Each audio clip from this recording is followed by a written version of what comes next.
Jogja Istimewa. Yogyakarta sebagai pusat pendidikan, budaya, dan pariwisata tentunya menarik banyak minat warga dari luar Jogja untuk berkunjung ke Jogja. Tak heran jika beberapa jalan di Yogyakarta kerap mengalami kemacetan dan menyebabkan banyak kerugian. Bagaimana tidak, meningkatnya volume kendaraan ini justru tidak dibarengi dengan peningkatan infrastruktur jalan yang ada di Yogyakarta. Berbanding terbalik dengan meningkatnya volume kendaraan dan mal di Jogja, angka kesenjangan ekonomi di Yogyakarta termasuk tinggi. Hal ini bisa dilihat dari angka kesenjangan di Yogyakarta lebih tinggi dari provinsi-provinsi lainnya. Salah satu faktor yang bisa dihubungkan adalah terkait tingkat pendapatan masyarakat, terutama di daerah-daerah desa yang jauh dari kota.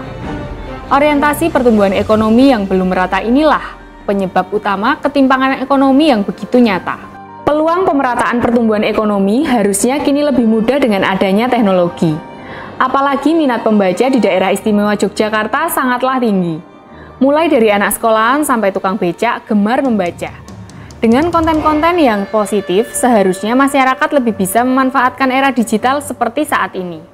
Seperti halnya sektor pendidikan, digitalisasi pun harusnya mempermudah pelayanan publik bagi daerah-daerah untuk meningkatkan pelayanan bagi masyarakat, khususnya mutu layanan kesehatan.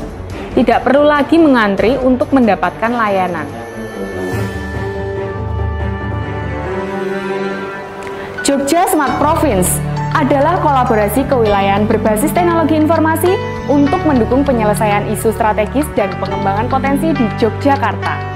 Adanya isu strategis yang sama-sama dirasakan oleh beberapa daerah Kabupaten Jogja yang harus diselesaikan bersama, nantinya akan dirumuskan bersama di dalam kebijakan dan program pembangunan daerah melalui RPJMD. Dengan peluang inovasi berbasis teknologi, diharapkan terlaksananya penyederhanaan, efisiensi, akuntabilitas, dan transparansi. Pendekatan kreatif dan inovatif dari pemerintah DIY dan setiap kelompok pemangku kepentingan dalam penyelesaian isu strategis dan pengembangan sektor unggulan DIY melalui optimalisasi pendayagunaan teknologi, integrasi data, dan kolaborasi antar wilayah untuk mengakselerasi terwujudnya kehidupan masyarakat Jogja yang lebih sejahtera, sehat, nyaman, dan aman. JSP adalah kelanjutan dari program Digital Government Service atau DGS. Adanya JSP juga diharapkan sebagai pendukung dan akselerator RPJMD DIY dengan tujuan implementasi RPJMD yang smart dan terakselerasi. Tujuan adanya JSP adalah bukan semata-mata untuk pemerintah, akan tetapi untuk semua elemen Yogyakarta, antara lain, pertama, Jogja yang smarter melalui inovasi berbasis teknologi informasi dan komunikasi. Kedua, mendukung pencapaian target RPJMD. Ketiga, dokumen rujukan penyusunan perencanaan program OPD DIY untuk pelayanan masyarakat yang lebih baik. Keempat, sebagai dokumen rujukan implementasi nilai-nilai keistimewaan DIY melalui teknologi informasi dan komunikasi. Dan yang terakhir, memberi ruang partisipasi bagi masyarakat, komunitas, industri dalam pembangunan DIY.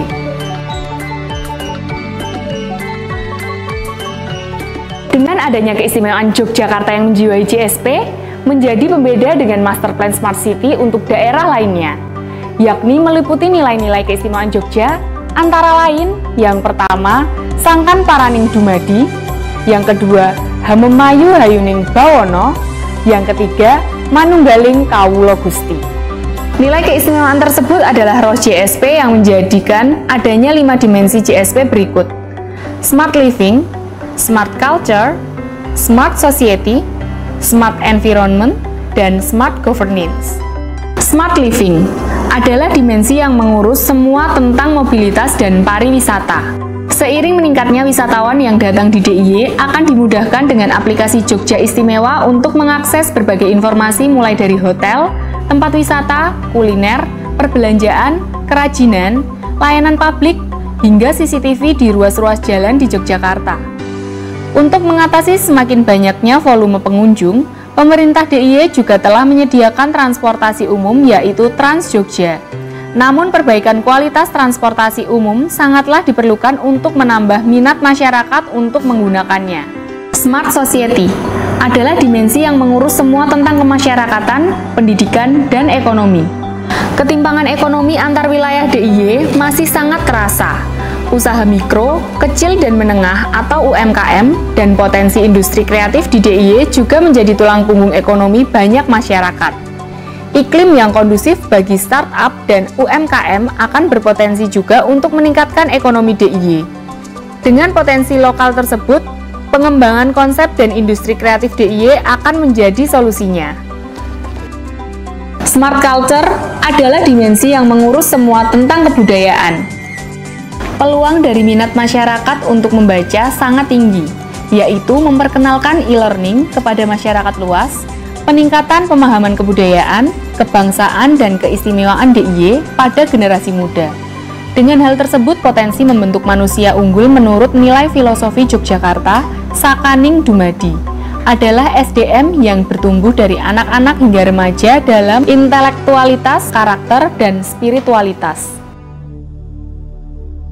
Smart governance adalah dimensi yang mengurus semua tentang tata kelola daerah istimewa Yogyakarta. Melalui penyusunan kebijakan sistem pemerintah berbasis elektronik terpadu, pemerintah daerah dimudahkan mengkolaborasi data untuk integrasi data, sehingga diperoleh informasi terintegrasi dan terkini untuk bersama mengatasi isu pelayanan publik. Penggunaan sistem elektronik governance diharapkan mempermudah pelayanan publik ke masyarakat. Digitalisasi untuk proses perizinan, pelayanan publik, semuanya bisa melalui media digital, sehingga pelayanan lebih cepat dan praktis. Smart environment adalah dimensi yang mengurus semua tentang kewilayahan dan lingkungan. Dengan pengelolaan tata ruang yang sesuai di DIY, diharapkan menangani isu-isu yang rawan muncul. Misalnya, pengelolaan kawasan rawan bencana Gunung Merapi menggunakan pemanfaatan sensor ketinggian air untuk berjaga-jaga atau early warning.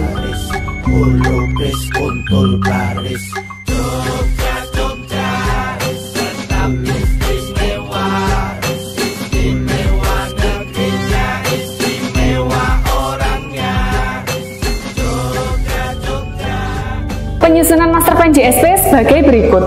Diagnostik isu utama secara holistik, perumusan model JSP, perumusan strategi dan arah kebijakan, perumusan solusi indikatif, dan roadmap atau rencana aksi. Masalah kemasyarakatan, pendidikan, ekonomi masuk dalam ranah smart society. Masalah mobilitas dan pariwisata masuk dalam ranah smart living. Masalah kewilayahan dan lingkungan hidup masuk dalam ranah smart environment, masalah kebudayaan masuk dalam ranah smart culture, masalah tata kelola pemerintah Jogja termasuk dalam ranah smart governance. Implementasi JSP sendiri terdiri dari dua siklus berbeda, siklus besar dan siklus kecil. Dalam siklus besar meliputi diagnostik isu utama secara holistik, perumusan strategi, perumusan solusi indikatif atau TIK, roadmap, implementasi solusi indikatif, dan pemantauan. Dalam hal ini pembuatan kebijakan baru yang belum pernah ada sebelumnya. Sedangkan dalam siklus kecil, hanya melalui proses perumusan strategi, perumusan solusi indikatif atau TIK, roadmap, implementasi solusi indikatif, dan pemantauan. Ini dikarenakan sudah ada kebijakan yang lalu dan menyempurnakan yang sudah ada sebelumnya. Dari isu strategis bisa dilihat ia memasuki dimensi mana dan dapat diarahkan ke kebijakan yang sesuai.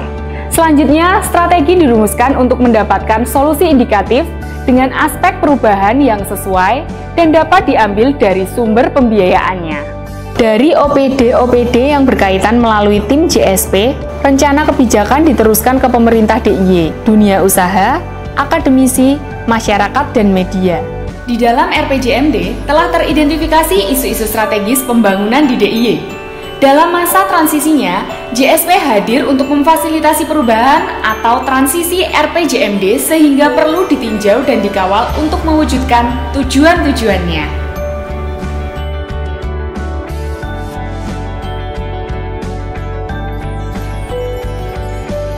JSP dengan dukungan kolaborasi, koordinasi dan sinergi teknologi informasi dan komunikasi antar kabupaten kota yang berpusat pada Big Data membangun Jogja melalui penguasaan data. Dengan penguasaan data, Jogja will be the true winner. JSP untuk menuju Jogja yang lebih baik.